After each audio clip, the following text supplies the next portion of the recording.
47 खां वठी अॼु ॾींहं ताईं हमेशह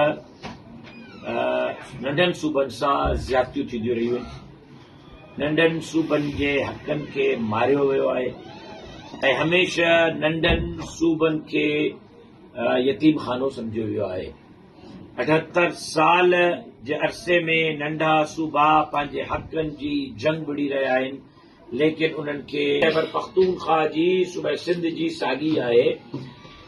खैबर पख्तूनख्वा जो अवाम बि पंहिंजा हक़ घुरी रहियो आहे, बलूचिस्तान जो अवाम बि पंहिंजा हक़ घुरी रहियो आहे, सिंध जो अवाम बि पंहिंजो हक़ घुरी रहियो आहे।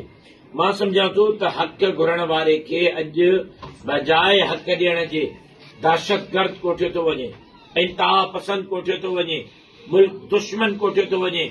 हक़ घुरण कॾहिं खां इंतहा पसंदी थी आहे।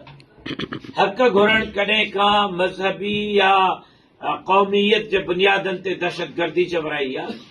हक़ घुरण कॾहिं गद्दार चवरायो आहे, बल्कि हक़ खसण वारो गद्दार आहे। हक़ खसण वारो क़ौमनि जो मुजरिम आहे। हक़ खसण वारो सूबनि खे कमज़ोर करण वारो, दर हक़ीक़त मुल्क खे कमज़ोर करण वारो आहे। बंद कमरनि में फ़ैसिला, पार्लियामेंट जा सौदा, अवाम जे हक़नि ते धाड़ा, दर हक़ीक़त लॻाइण वारा मुल्क खे कमज़ोर कनि पिया। दर हक़ीक़त उहे मुल्क जा गद्दार आहिनि ऐं अहिड़नि फ़ैसिलनि जे ख़िलाफ़ अॼु अवाम सरापा एहतिजाज आहे। नंढनि सूबनि खे हक़ ॾियो, नंढनि सूबनि जे क़ौमुनि खे उन्हनि खे हक़ ॾियो, उन्हनि खे ख़ुशहाल रखो, पाकिस्तान ख़ुशहाल थींदो। सूबा कमज़ोर, पाकिस्तान कमज़ोर थींदो। को सम्झे थो त सूबनि खे कमज़ोर करे, क़ौमुनि खां हक़ खसे करे पोइ पाकिस्तान मज़बूत कंदा, तो अहमकनि जे जन्नत में रहनि था। लिहाज़ा अॼु बि मुंहिंजो मुतालबो इहो आहे त नंढनि सूबनि खे हक़ ॾियो, सूबे सिंध खे हक़ ॾियो ऐं सिंध जे वसीलनि, जज़ीरनि, ॿेटनि, दरियाहनि ते सिंध जो हक़ आहे, सिंध जे अवाम जो हक़ आहे।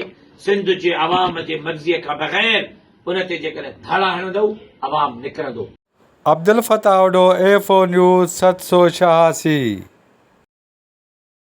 मज़ीद न्यूज़ एंड अपडेट्स के लिए इस चैनल को सब्सक्राइब करें।